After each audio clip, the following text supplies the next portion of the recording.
দেশের নতুন যাত্রায় অরাজনৈতিক ঐক্য ও মেধার চর্চার প্রয়োজন বলে মন্তব্য করেছেন বিএনপির মহাসচিব মির্জা ফখরুল ইসলাম আলমগীর।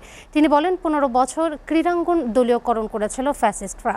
আর দলটির স্থায়ী কমিটির সদস্য নজরুল ইসলাম খান বলেছেন, জামায়াতের সাথে বিএনপির দূরত্ব বাড়েনি, তবে বিএনপি সহ দেশপ্রেমিক নেতাদের আঘাত করে কোনো মন্তব্য না করার জন্য জামায়াতের প্রতি আহ্বান জানান তিনি। রাজধানীতে আলাদা অনুষ্ঠানে এসব কথা বলেন তারা। আব্দুল হাদের প্রতিবেদন। গুলশানে বিএনপির চেয়ারপারসনের কার্যালয়ে জাতীয়তাবাদী সমমনা জোটের সঙ্গে বৈঠক করে বিএনপির লিয়াজু কমিটি। অতি দ্রুত নির্বাচনের তারিখ ঘোষণা করে দেশের চলমান সংকট সমাধানের আহ্বান জানান জাতীয়তাবাদী সমমনা জোটের চেয়ারম্যান ফরিদুজ্জামান ফরহাদ। 15-16 বছর মানুষ ভোট দিতে পারে নাই, সেই জন্য ন্যূনতম সংস্কার করে সরকারকে বলবো, আপনি অতি তাড়াতাড়ি নির্বাচনের তারিখ ঘোষণা করুন। আর বিএনপির স্থায়ী কমিটির সদস্য নজরুল ইসলাম খান আশা প্রকাশ করেন, আগামী দিনে গণতন্ত্র পুনঃপ্রতিষ্ঠার আন্দোলনে আগের মতো সবার সাথে থাকবে জামায়াত।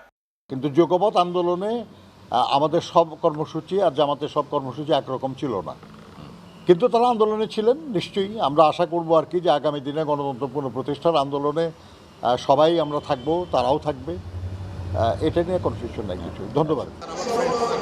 এদিকে বিকেলে রাজধানীর মিরপুরে জিয়াউর রহমান আন্তঃথানা ফুটবল টুর্নামেন্টের উদ্বোধন করেন বিএনপি মহাসচিব মির্জা ফখরুল ইসলাম আলমগীর। বিএনপি মহাসচিব বলেন, ফ্যাসিস্ট সরকারের সময় ক্রীড়াঙ্গন দলীয়করণে বঞ্চিত হয়েছে মেধাবী তরুণরা। এই যে নতুন যে যাত্রা শুরু হয়েছে, এই যাত্রায় আমাদের ক্রীড়াঙ্গনে আমাদের যে জিনিসটা সবচেয়ে বেশি দরকার তা হচ্ছে একটা অরাজনৈতিক একটা ঐক্য এবং মেধার চর্চা সবচেয়ে বেশি। তরুণ মেধাবীদের সুযোগ দিয়ে বিএনপির ভারপ্রাপ্ত চেয়ারম্যান তারেক রহমান সমৃদ্ধ দেশ নির্মাণ করতে চান বলে জানান বিএনপি মহাসচিব।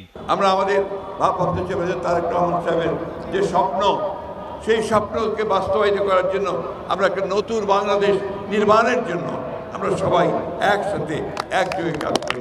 আব্দুল আহাদ, এসটিভি, ঢাকা।